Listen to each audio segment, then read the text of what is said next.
Hello friends, ఇవేంటి అనుకుంటున్నారా? ఇవి ఎండబెట్టిన మామిడి ముక్కలు అనమాట. సో దీనికి పెద్ద ప్రాసెస్ ఏమీ ఉండదండి. నార్మల్గా కారం పట్టేసుకోవడమే. ప్రాసెస్ ఏంటని మాత్రం అస్సలు అడగండి. మా డాడీ చెప్పినట్టుగా ఫాలో అయిపోయాను. మా డాడీ వాళ్ళు కలిపేవారంట చిన్నప్పుడు. సో మనకైతే అస్సలు ఐడియా లేదనమాట. ప్రాసెస్ తెలియకపోయిన టేస్ట్ అయితే సూపర్గా వచ్చిందండి.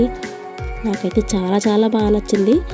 ఫైనల్లీ ఫస్ట్ టైం అయితే పచ్చడి కలిపేసాను అనమాట. సో పచ్చడి కలిపేసిన తర్వాత జాడీలోకి తీసిన తర్వాత లాస్ట్లో అన్నం వేసి ముద్దల కింద చుట్టి ఇంట్లో ఎంతమంది ఉంటే అంతమందికి కూడా ఈ ముద్దలు పెడుతూ ఉంటారు.